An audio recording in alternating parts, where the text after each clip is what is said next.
Hello అండి, welcome to today 18 channel. నేను మీ పావని. ఈరోజు మనం సమాజంలో జరిగే కొన్ని ఇంపార్టెంట్ ఆస్పెక్ట్స్ అయినటువంటి ప్రాపర్టీ ఇష్యూస్ అవ్వచ్చు.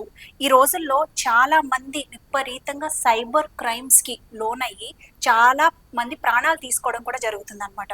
సో అలాంటి ఇంపార్టెంట్ టాపిక్స్ గురించి, తర్వాత వాటిలో ఉండే సబ్ టాపిక్స్ ఏమేమి ఉంటాయి, అసలు ప్రాపర్టీ ఇష్యూస్, ప్రాపర్టీని ఎలా కొనుక్కోవాలి, ఎలా అమ్ముకోవాలి, తర్వాత కొనుక్కున్న ప్రాపర్టీని ఎలా వినియోగించుకుంటారు సొసైటీలో, అలాగే మనం తీసుకున్నటువంటి ఆస్తులు నెక్స్ట్ తరానికి ఎలాగ పాస్ ఆన్ చేస్తారు, ఒకవేళ ఆ ప్రాపర్టీ ఓనర్ గనక తన ఆస్తిని రాయకుండా, వీలునామా రాయకుండా చనిపోయినట్లయితే ఆ ఉన్నటువంటి ఆస్తుల సంగతి ఏంటి, ఆ తర్వాత జనరేషన్కి అవి ఆటోమేటిక్గా వచ్చేస్తాయా, లేదంటే ఏమన్నా చేయవలసి ఉంటుందా చట్టపరంగా, లాంటి ఇంపార్టెంట్ అంశాలు, సమాజానికి ఉపయోగపడే అంశాల గురించి మనం ఈరోజు మాట్లాడుకోవడానికి ఈ సెషన్ చేయబోతున్నాం అనమాట.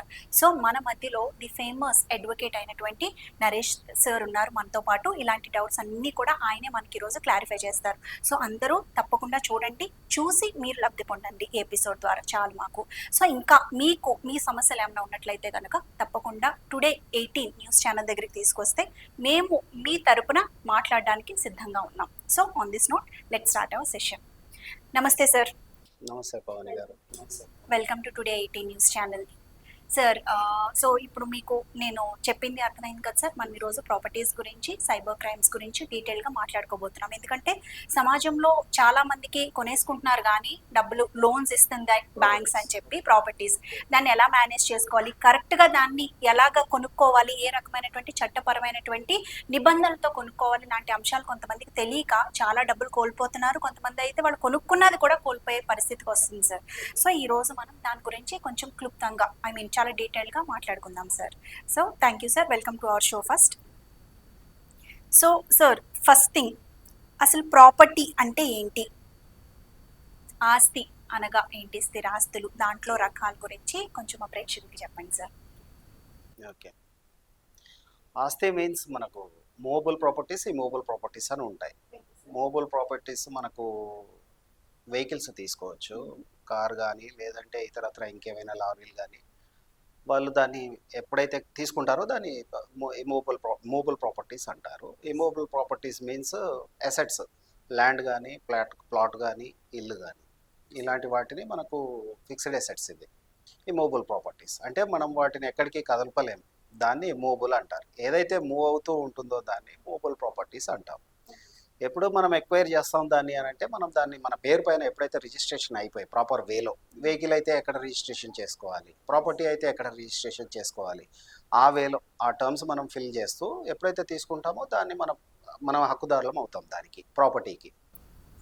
చాలా మంచి మాట చెప్పారు సార్. కానీ మరి అలాంటప్పుడు బ్యాంక్స్ కూడా అంతే విచ్చలవిడిగా మేము ఈఎంఐస్ ఇచ్చేస్తాము, రండి మీరు కొనుక్కోండి, మీకు ఎందుకు, మీకు ఎటువంటి ఇబ్బంది ఉండదు అని చెప్పి కాల్స్ చాలా ఎక్కువ వస్తూ ఉంటాయి సార్. మా ఫ్రెండ్స్ చాలా మందికి అలాగే వస్తూ ఉంటాయి. కొంచెం ట్రాన్సాక్షన్స్ జరిగితే చాలు, కంటిన్యూస్ ఇంకా కాల్స్ వస్తూనే ఉంటాయి కొత్త కొత్త బ్యాంక్స్ నుంచి.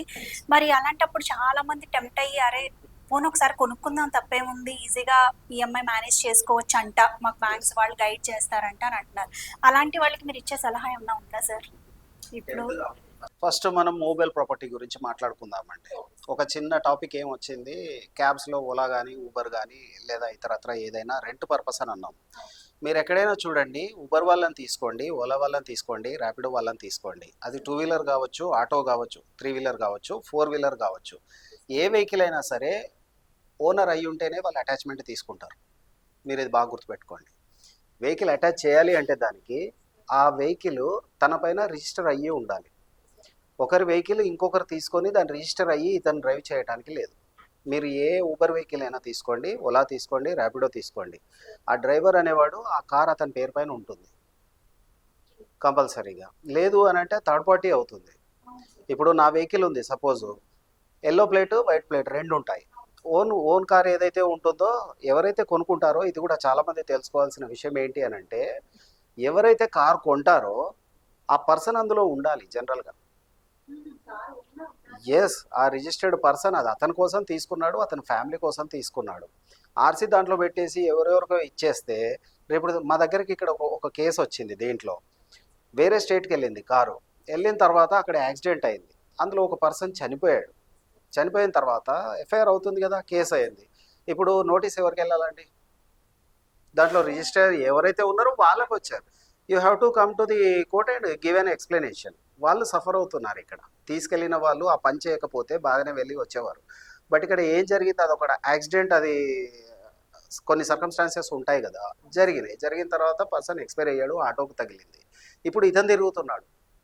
దీనివల్ల ఇతనికి ఏదైతే గవర్నమెంట్ జాబ్ పర్సన్ ఉన్నాడో సస్పెన్షన్ వర్క్ వచ్చింది దానివల్ల. సో ఇలాంటి సర్కమ్స్టాన్సెస్ ఉంటాయి ఎప్పుడు కానీ. కారు ఉన్నా కానీ కారు ఓనర్స్ జాగ్రత్తగా ఉండండి. మీరు చాలామంది ఈ రోజుల్లో ఏమైంది అని అంటే, కొన్ని బయట థర్డ్ పార్టీ యాప్స్ వచ్చాయి. కారు కొంటారు, కారు కొనుక్కున్న తర్వాత వీళ్ళు ఈఎంఐ కట్టే కెపాసిటీ లేదని బయట వాళ్ళకి థర్డ్ పార్టీకి ఇచ్చేసి రెంటల్స్కి నడుపుతున్నారు.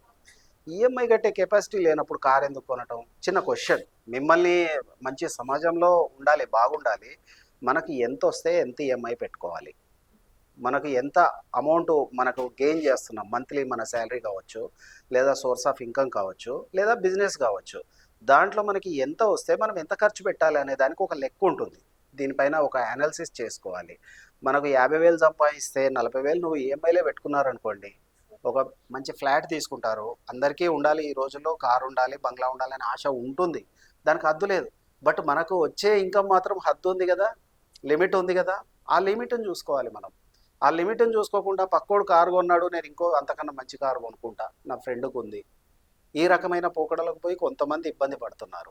ఫ్లాట్ తీసుకున్నారు, ఇక్కడ ఉంటారు, రెంటే నేను నెలకి 15,000 కడుతున్నాను, 16,000 కడుతున్నాను, ఇంకో 10,000 వేస్తే ఈఎంఐ వస్తుంది కదా, మంచిదే అది. కాకపోతే నీకు ఎంత ఇన్కమ్ వస్తుంది, నీ మంత్లీ శాలరీ ఎంత ఉంది, దానికి ఎంతవరకు మీరు ఈఎంఐ పెట్టుకుంటున్నారు అనేది చూసుకోండి. ఈఎంఐలో కూడా చూడండి, మీరు 20 ఇయర్స్, మినిమం 15 ఇయర్స్ నువ్వు రెంట్ కాదు, రెంట్ అనుకుంటున్నావు, బట్ నువ్వు కట్టేది మళ్ళీ అదే. నువ్వు 10 ఇయర్స్ ఆగిపోతే బ్యాంకుకి వెళ్తే, మీరు ఇప్పటి వరకు ఇంట్రెస్టే కట్టారు సార్ అంటాడు ఆయన. Simple logic. సో వచ్చే ఇన్కమ్ని మీకు ఎంతైతే మంత్లీ వస్తుందో దాంట్లో తగ్గించి ఆలోచించుకోండి. తక్కువలో ఉండటం తప్పులేదు, కానీ వచ్చిన దానికన్నా ఎక్కువ ఆలోచిస్తేనే తప్పు. ఎప్పుడు కానీ మన జేబులో 100 రూపీస్ ఉన్నాయి, 50 రూపీస్కి మనం ఏదైనా కొనుగోలు చేయడానికి, ఖర్చు పెట్టడానికి ఆలోచించాలి. 150 రూపీస్కి ఆలోచించొద్దు. అప్పుడు ఫైనాన్షియల్గా ప్రాబ్లమ్స్ వస్తాయి. సొసైటీలో మెయిన్ ఈ రోజున జరుగుతున్నటువంటి ప్రాబ్లమ్స్ అవి. అవసరం ఎంతవరకు ఉందో అవసరం కాకుండా దానికి కొంచెం తగ్గి ఉండటంలో తప్పు లేదు, కానీ ఎక్కువకి వెళ్ళేసరికే ప్రాబ్లమ్స్ వస్తున్నాయి సమాజంలో.